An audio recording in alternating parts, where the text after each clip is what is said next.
Bismillahirrahmanirrahim. Assalamualaikum warahmatullahi wabarakatuh. Alhamdulillahirabbil alamin wa bihi nasta'in wa ala umuri dunya waddin. Assalatu wassalamu ala asrofil anbiya'i wal mursalin sayyidina Muhammadin wa ala alihi wa sahbihi ajmain, amma ba'du. Sebelumnya perkenalkan, nama saya Safiratul Jannah, nomor absen 13 NIM 21383042044 dari Prodi Akuntansi Syariah kelas J. Di sini saya akan menjelaskan mengenai salah satu tokoh dalam sejarah pemikiran ekonomi Islam untuk memenuhi tugas ujian akhir semester mata kuliah Sejarah Pemikiran Ekonomi Islam yang diampu oleh dosen Bapak Fahrul Razi MEI. Baiklah, di sini saya akan menjelaskan salah satu tokoh dalam sejarah pemikiran ekonomi Islam di masa Turki Utsmani yang bernama Kinalizade Ali Çelebi.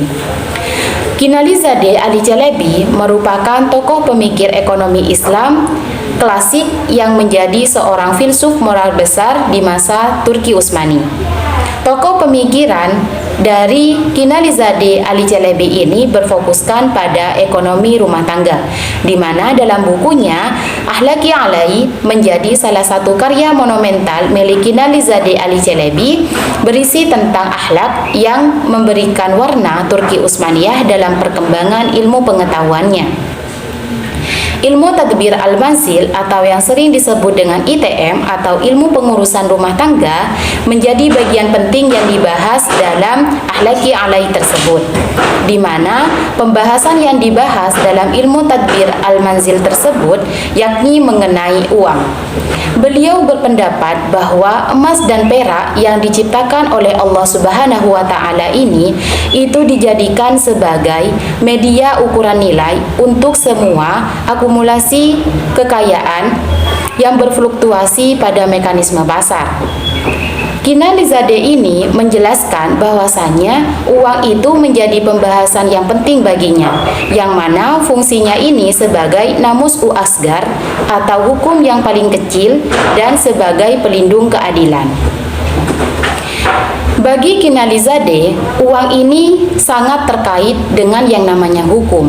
Mengapa? Karena menurut beliau, uang itu dapat menyeimbangkan ketidaksetaraan yang dihasilkan dari transaksi perdagangan dan ekonomi.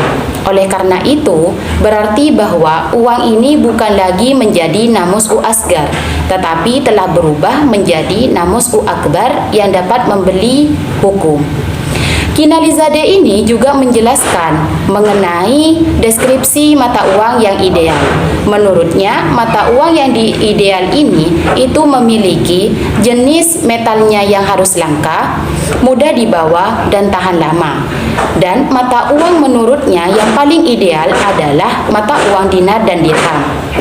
Dinar dan dirham ini merupakan mata uang yang baik, yang menurutnya ini dapat memberikan kestabilan perekonomian bagi masyarakat.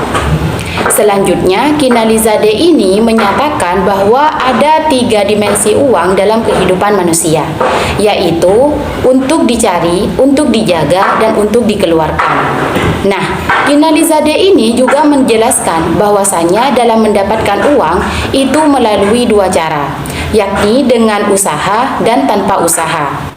Kinalizade menyatakan bahwasanya cara mendapatkan uang dengan usaha itu dapat dilakukan dengan perdagangan, profesi, dan pertanian. Sedangkan dengan tanpa usaha itu dapat melalui warisan, wasiat, zakat, infak, sedekah, wakaf, dan hibah. Nah, Kinalizade juga menambahkan ada 3 hal yang harus dihindari dalam menghasilkan uang tersebut, yakni kekejaman dan penindasan, tersipu dan malu, serta keburukan dan penyiksaan. Nah, oleh karena itu, cara yang harus dilakukan untuk menjaga uang tersebut yaitu yang pertama, pengeluaran rumah tangga yang tidak melebihi pendapatan.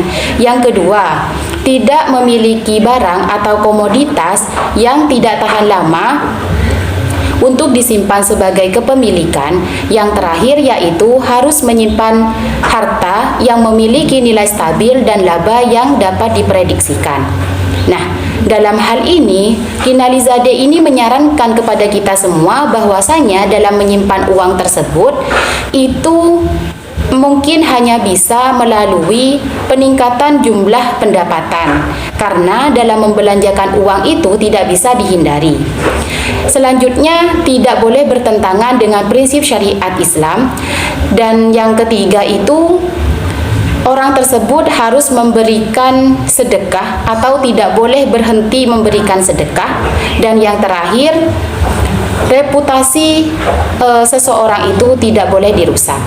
Nah, oleh karena itu, dalam pengeluaran atau pada saat membelanjakan uang ini, itu ada beberapa hal yang harus kita perhatikan. Yang pertama, seseorang itu harus bersifat malu terhadap kekikiran, karena menurut Kinalizadeh ini, jumlah menghabiskan atau pada saat membelanjakan uang seminimal mungkin dan tidak menghabiskan lebih dari apa yang diperlukan pada saat memenuhi kebutuhan dasar itu sudah termasuk kekikiran. Yang kedua, menghindari kesewenang-wenangan dan pemborosan pada saat berkonsumsi. Yang ketiga, menghindari membelanjakan uang dengan tujuan untuk membanggakan dirinya sendiri atau ria terhadap orang lain. Yang terakhir, tidak boleh menyebutkan atau tidak boleh memberitahukan kepada orang lain pemberinya atau apa yang diberikan kepada orang lain tersebut. Nah, dalam hal ini, inti dari pengelolaan rumah tangga ini adalah jalan tengah, tidak boros dan berlebihan. Dalam hal tersebut, dalam membelanjakan sebagian kekayaannya ini adalah untuk diri sendiri, untuk keluarga, menabung dan membelanjakannya ini itu harus di jalan Allah Subhanahu wa taala. Mungkin itu penjelasan dari saya, kurang dan lebihnya saya mohon maaf. Wabillahi taufiq wal hidayah. Wassalamualaikum warahmatullahi wabarakatuh.